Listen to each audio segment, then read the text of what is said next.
ఒక మనుష్యుడు ఏం చేశాడండి, దేశాంతరం పోయాడు. పోయి మూడింటిని అప్పగించాడు. ఇంటిలో ఉన్న దాసులకి మూడింటిని అప్పగించాడు. చూడండి ఆ మూడు ఏంటేంటో.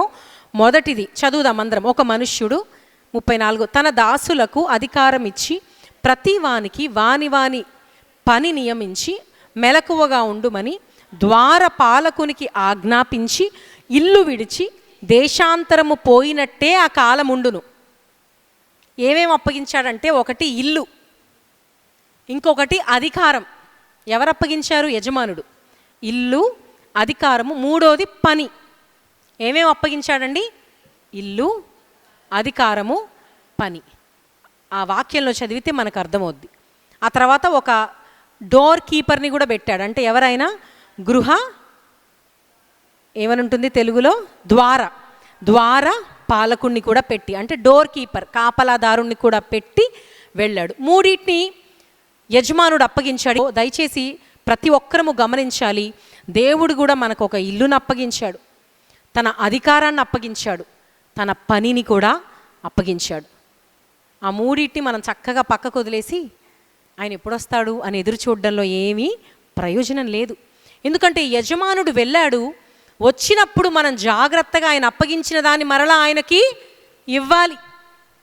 చూడండి, ఇల్లు అనేది మన శరీరానికి సాదృశ్యంగా ఉందండి. ఒక మందిరానికి, దేవుని మందిరానికి సాదృశ్యంగా ఉంది.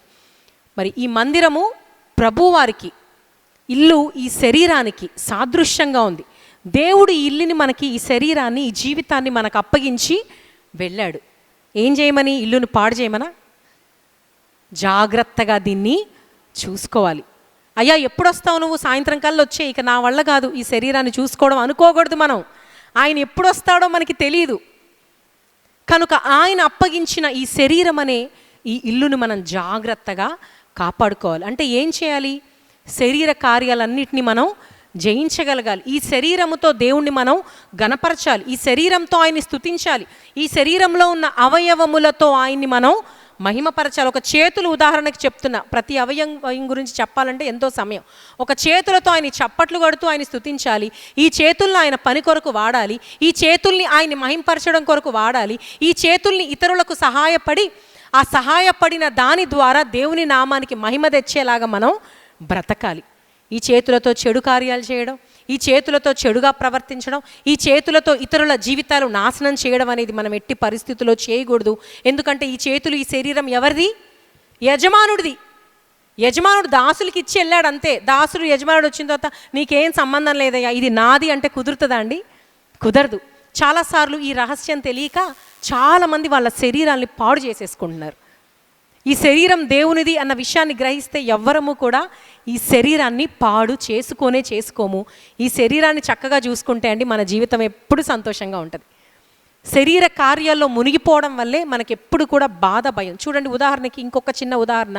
మనలో ఒక కుళ్ళు, మత్సరం, కోపం ఉందనుకో, అది శరీర కార్యమే. అది ఉంటే మనం అనుకుంటాం ఎదుటోళ్ళకి నష్టమేమో అనుకుంటాం. నేను కోపం చూపిస్తే ఎదుటోళ్ళకి నష్టం, నేను మత్సరం చూపిస్తే ఎదుటోళ్ళకి నష్టం, నేను కక్ష చూపిస్తే, కానీ అది నష్టం వాళ్ళకి కాదు. ఎవరికండి? ఏ శరీరం అయితే కక్ష, కోపాన్ని, మత్సరాన్ని, శరీర కార్యాన్ని చూపిస్తుందో ఆ శరీరానికే నష్టం. సో గమనిద్దాం, ఈ రాత్రికాల సమయంలో మనందరం ఈ శరీరము నా యజమానుడు నాకు ఇచ్చాడు, నేను దీన్ని ఆయన కొరకే వాడతా. మళ్ళా ఆయన వచ్చేదాకా, ఎప్పుడు వస్తాడు ఆయన? ఏ రోజు? ఆ దినము. ఏ రోజండి? ఆ దినం వచ్చినప్పుడు మరలా ఆయనకి నేను క్షేమంగా దీన్ని అప్పగిస్తా. అప్పటి వరకు దీన్ని క్షేమంగా చూచుకొని నేను సంతోషంగా, ఈ శరీరము మనం జాగ్రత్తగా కాపాడుకుంటే అసలు మనం ఎప్పుడు బాధపడవండి.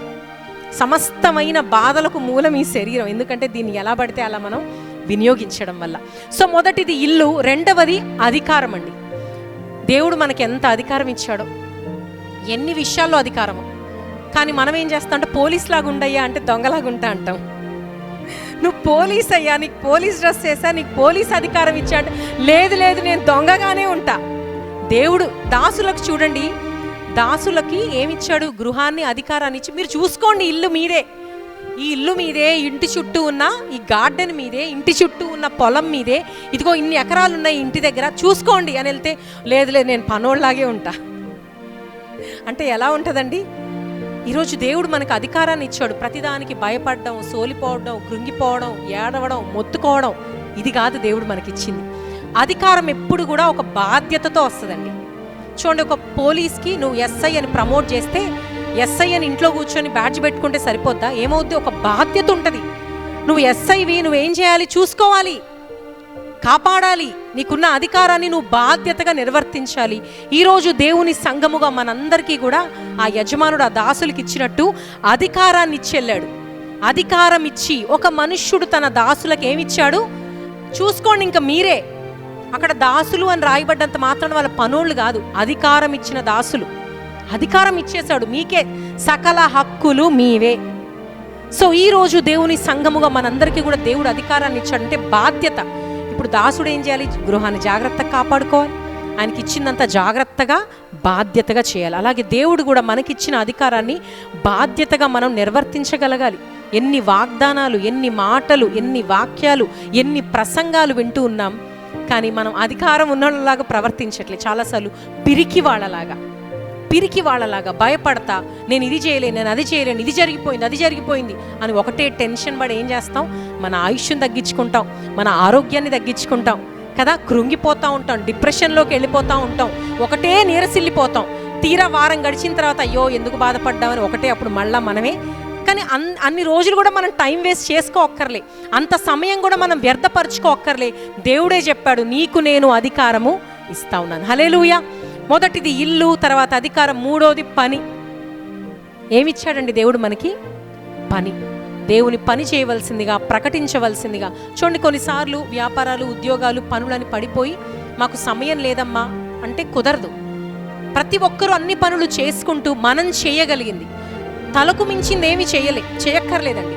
ఇప్పుడు కొంతమంది సేవకులు అన్నీ విడిచి దేవుని పని చేస్తూ ఉన్నట్లే మీరందరూ చేయాలని ఎప్పుడు ఎవరు కూడా చెప్పరు. ఆ పిలుపు వస్తే ఆటోమేటిక్గా మనమే వెళ్తాం.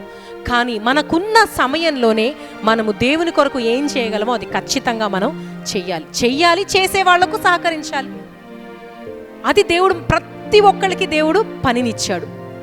చిన్న పిల్లలు మొదలుకొని పెద్దవాళ్ళ వరకు.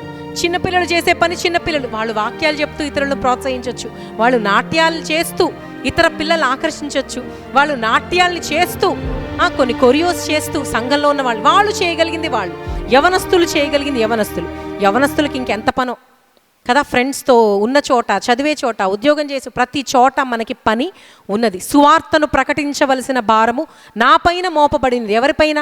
నా పైన, అందరిపైన. భారం పని. ప్రతి ఒక్కరికి దేవుడు పనిని ఇచ్చాడు. ఏమి చేయడానికి వీల్లేదు అనకూడదు.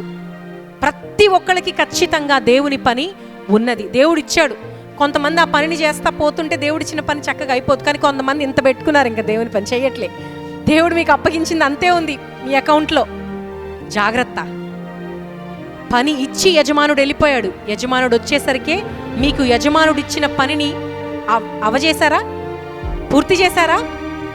పూర్తి చేయలేదమ్మా, ఇంకా చాలా ఉంది. కష్టం. అట్లా అయితే అప్పగించిన పని ఇంకా అకౌంట్లో చాలా ఉందా? దయచేసి ఇప్పుడు మేల్కొనవలసిన సమయము. యజమానుడు నీకు నాకు అప్పగించిన పనిని చేయడానికి మనం పూనుకోవాలి. ఏమేమి అప్పగించాడండి దేవుడు మనకి? ప్రభువారు 1 గృహాన్ని, ఇల్లును అప్పగించాడు, దీన్ని జాగ్రత్తగా 2 అధికారం అప్పగించాడు. అధికారంతో మన క్రైస్తవ జీవితంలో మనం ధైర్యంగా ముందుకు వెళ్ళి. 3వది పనిని అప్పగించాడు. ఖచ్చితంగా దేవుడిచ్చిన పనిని మనం నెరవేర్చడానికి అనుదినము ప్రయాస, మన పనులతో పాటు దేవుని పనిని చేయడానికి సిద్ధపడాలి.